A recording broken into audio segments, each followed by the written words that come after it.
SWBS. 여기는 진리의 소리, 젊음의 소리, 서울여자대학교 교육방송국입니다. 그럼 지금부터 3월 26일 금요일 저녁 방송을 시작합니다.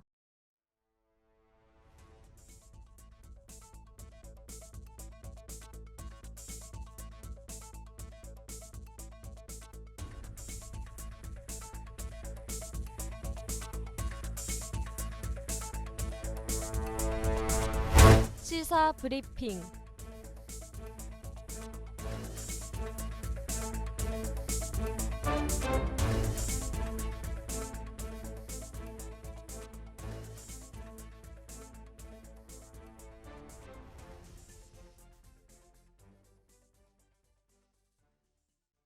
하구 여러분 안녕하십니까?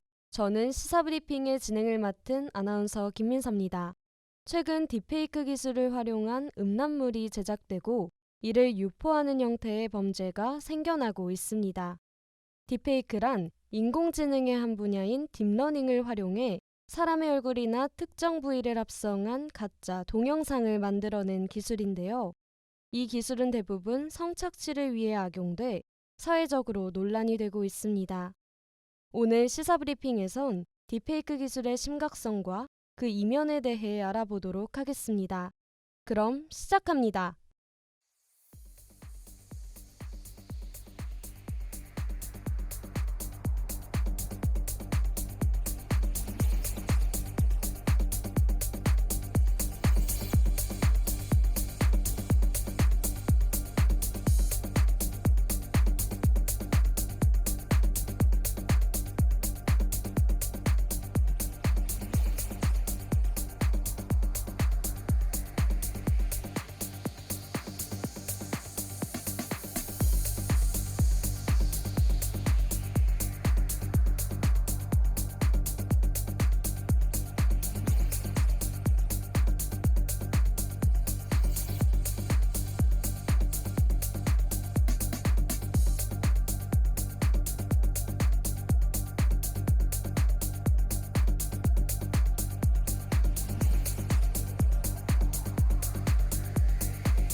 이런 딥페이크 영상의 피해자는 주로 여성 연예인으로 성희롱, 능욕과 같은 악성 댓글에 시달리고 있습니다.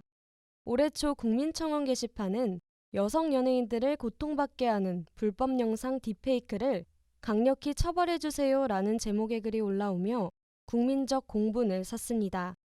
해당 청원에선 딥페이크가 명백한 범죄임을 주장했고 딥페이크에 대한 강력한 처벌과 수사를 촉구했습니다. 현재 딥페이크 영상은 구글과 트위터를 통해 쉽게 접할 수 있으며 관련 사이트는 끊임없이 생성되고 있습니다. 실제 연예인과 비슷할수록 현실감이 더해지니 이에 대한 수요도 점점 늘어나는 것으로 보입니다.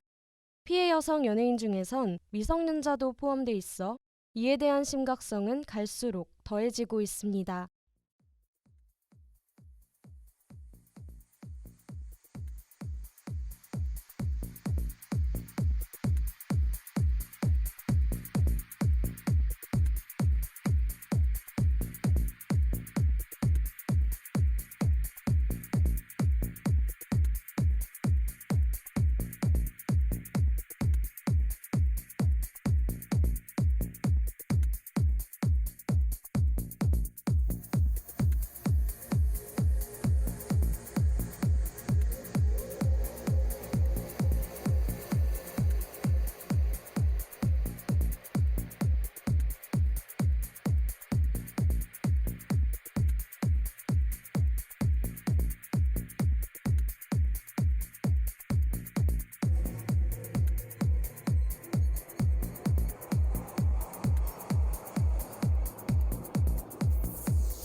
이제 연예인뿐만 아니라 일반인도 딥페이크 범죄의 표적이 되고 있습니다. 올해 전북에선 지인능욕 딥페이크 음란물을 제작하고 해외 사이트에 유포한 혐의로 30대 남성이 경찰에 구속됐습니다. 더욱 우려되는 건 딥페이크 기능을 손쉽게 활용할 수 있는 스마트폰 앱이 출시돼 누구나 마음만 먹으면 딥페이크를 범죄에 이용할 수 있다는 것입니다. 이처럼 딥페이크는 일종의 놀이처럼 우리 사회에 만연하게 퍼지고 있습니다. 네덜란드 AI 연구소 센서티가 발간한 보고서에 따르면 지난해 7월까지 텔레그램에서만 전 세계 10만 명 이상의 여성들이 딥페이크 피해에 노출됐습니다. 이처럼 일반인들을 타깃으로 한 딥페이크 범죄는 갈수록 빠르게 확산되고 있습니다. 그럼 여기서 딥페이크 음란물 처벌 사례 및 대응 방안에 대한 한국사이버 성폭력 대응센터 서승희 대표님의 의견을 들어보도록 하겠습니다. 온라인 공간 이용한 성폭력의 가장 큰 난제 중에 하나가 가해자가 누군지 특정하기 어렵다는 건데요. 그것이 어렵다고 한다고 하더라도 수사기관에서 그것을 시도하고 적극적인 수사의 노하우를 쌓아가는 것은 굉장히 중요한 과제라고 생각이 되는데 피해자분께서 신고를 하려고 했을 때 초기 단계부터 어차피 잡을 수 없다 혹은 본인이 SNS에 올리지 않는 방식으로 조심을 해야 된다. 이런 방식의 답변을 하는 건 매우 문제적이라고 할 수 있겠습니다. 특히 누구든지 연예인이든 아니면 일반 여성이든지 간에 수사기관에 가서 이것을 신고했을 때 수사기관이 적극적인 태도로 이 범죄를 처벌하기 위한 노력들을 할 것이다라는 기대라든지 이런 신뢰가 있어야 수사기관에 찾아갈 텐데 해외 넷망이라서 잡을 수 없다거나 혹은 본인이 조심해야 된다라는 방식의 회신들이 사회적으로 계속 전달이 된다면 당연히 피해자분께서도 내가 이것을 신고하는 것에 대한 리스크보다 오히려 신고하지 않는 방향이 훨씬 더 낫다는 판단을 하게 될 가능성이 높기 때문에 수사기관에서는 지금의 한계를 얘기할 것이 아니라 그 한계를 어떻게 극복할 것인지에 대해서 노력을 하는 게 굉장히 중요할 것 같고요. 앞으로 만들어질 수 있는 이 딥페이크 관련한 처벌 판례들이 잘 구성되는 게 중요할 것 같습니다. 또 피해자 구제 정책에 있어서는 사실 삭제라고 하는 것이 거의 이 딥페이크 포르노그래피들의 경우에는 서버를 해외에 두고 있는 불법 포르노 사이트 등을 통해서 유통이 되는 경우가 많다 보니까 삭제에 있어서도 아무리 이제 지원을 한다고 하더라도 한계적인 부분이 있습니다. 국내에서 디지털 성폭력 관련한 피해 지원 체계를 여러 가지 보완 지점이 있지만 잘 만들어 나가는 것이 이제 중요하겠고 수사 혹은 피해 예방이 앞으로의 정책적인 방향에 강조될 점이라고 생각합니다. 딥페이크 논란은 제2의 엠번방 사건으로 불릴 만큼 사회적으로 큰 파장을 일으켰습니다. 피해자를 성적으로 조롱하고 희화화하며 유포 협박까지 서슴지 않았는데요. 피해 사례가 속출하며 지난해 6월부턴 성폭력 처벌법 개정안, 이른바 딥페이크 처벌법이 시행됨에 따라 딥페이크에 대한 처벌 규정이 강화됐습니다. 5년 이하의 징역형 또는 5천만 원 이하의 벌금형에 처하거나 특히 영리 목적일 경우엔 가중처벌이 이뤄지도록 했는데요. 성적 수치심을 유발하지 않더라도 딥페이크 대상자가 모욕감을 느낀다면 이는 명예훼손이나 초상권 침해로 이어질 수 있음을 알아야 합니다. 저는 기술이 발전하고 그것을 실생활에 적용하기 이전에 철저한 도덕적인 규제와 관리가 필요하다고 느꼈습니다. 특히 여성을 대상으로 해서 많은 피해가 발생하고 있다고 알고 있는데 서로를 존중하고 배려하는 기본적인 태도만 갖춘다면 발생하지 않을 일이라고 생각합니다. 자신이 무심코 한 행동이 타인에게 얼마나 큰 정신적인 충격과 사회적인 피해를 입힐 수 있는지에 대한 교육이 필요하다고 생각합니다. 또한 딥페이크 음란물 영상에 대해서 엄격한 법적 처벌이 하루빨리 시행되어야 한다고 생각합니다. 중국 규제당국은 11개의 국내 정보기술 기업을 소환해 딥페이크 기술이 정치적으로 악용되는 것을 막기 위한 조사에 나섰습니다. 이는 정치적으로 유해한 콘텐츠 양상을 사전에 차단하려는 조치인 것으로 보입니다. 한편 우리나라에서도 딥페이크 범죄 예방을 위한 움직임이 나타나고 있습니다. 2020 스타트업 스토리텔링 경진대회에서 대상을 수상한 딥트팀은 딥페이크 자동 탐지 시스템을 선보였는데요. 해당 시스템은 경쟁 서비스 대비 2배 빠른 탐지 속도와 100%에 가까운 탐지 성공률을 보이며 많은 이들의 눈길을 끌었습니다. 또한 이들은 디지털 윤리에 대한 올바른 의식 형성에 입을 모았습니다. 딥페이크 관련해서 요즘 범죄 사건들이 많잖아요. 그런 뉴스들을 볼 때마다 좀 많이 안타까웠거든요. 이게 유명 연예인뿐만 아니라 우리 같은 일반인들도 피해자가 될 수 있다는 게 그게 제일 무섭더라고요. 그래도 요즘 다행히 딥페이크 처벌법이 통과됐다는 소식을 들어서 앞으로 이런 범죄들을 처벌하는 데는 조금이나마 도움이 될 수 있을 것 같습니다. 처벌 수위를 좀 높여서 제대로 된 판결을 앞으로 많이 받았으면 하는 마음입니다. 디지털 합성 범죄인 딥페이크와 함께 딥보이스 오용 사례도 수면 위로 드러나고 있습니다. 아이돌의 목소리를 이용해 음란물을 제작 및 유포하는 방식이며 주로 남자 아이돌이 범죄의 대상인 것으로 밝혀졌습니다. 그뿐만 아니라 딥러닝을 기반으로 만들어진 AI 챗봇 이루다도 사회적으로 문제가 됐습니다. 이루다와 관련된 논란은 성적 소수자와 사회적 약자에 대한 혐오 발언에서 시작해 개인정보보호법을 위반했다는 의혹으로 이어졌습니다.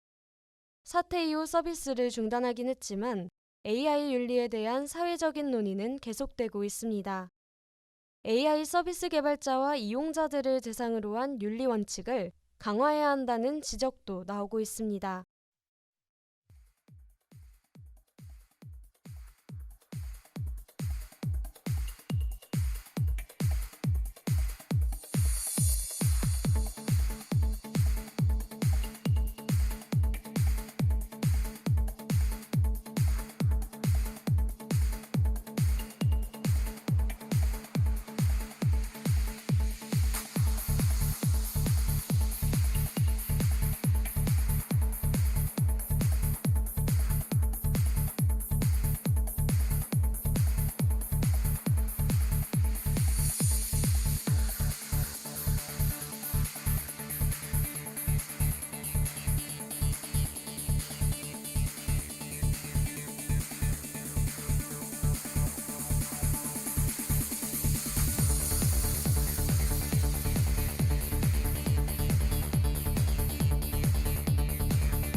물론 딥페이크가 여러 범죄에 악용되기도 하지만 이를 유용하게 사용하는 방법도 있습니다.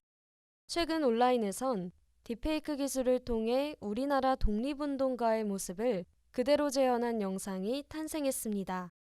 또한 SBS 프로그램 그것이 알고 싶다에선 피해자의 신변 보호를 위해 딥페이크 기술을 사용하기도 했는데요. 피해자의 얼굴을 모자이크 처리한 대신 딥페이크 기술을 활용해 가상의 얼굴로 대체했습니다. 이렇게 딥페이크는 공익적으로 사용될 수 있기 때문에 양날의 검이 될 수 있습니다. 그러므로 기술의 발전과 함께 법적인 뒷받침이 따라줘야 그 기술은 비로소 빛을 발할 수 있을 것입니다.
인공지능의 개발은 우리 사회에 엄청난 변화를 가져왔습니다.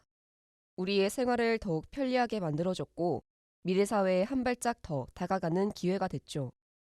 우리가 만든 AI를 좀 더 현명하고 올바르게 사용하는 방법에 대해 이제는 고민해 볼 필요가 있습니다. 앞으로 딥페이크와 관련된 피해자들이 생기지 않기 위해서 디지털 합성 범죄와 관련한 처벌 규정이 신속히 마련돼야 하고 무거운 처벌로 이어져야 합니다.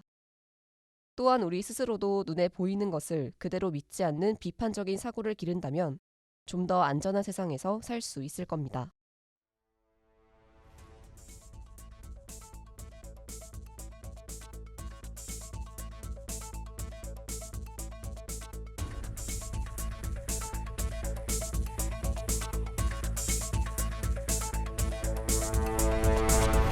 이상으로 시사브리핑을 마칩니다. 지금까지 제작 보도에 제50기 보도부 저널리즘 전공 2학년 이세빈, 기술에 제49기 기술부 저널리즘 전공 3학년 고은혜, 진행에 제49기 아나운서부 아동학과 3학년 김민서였습니다.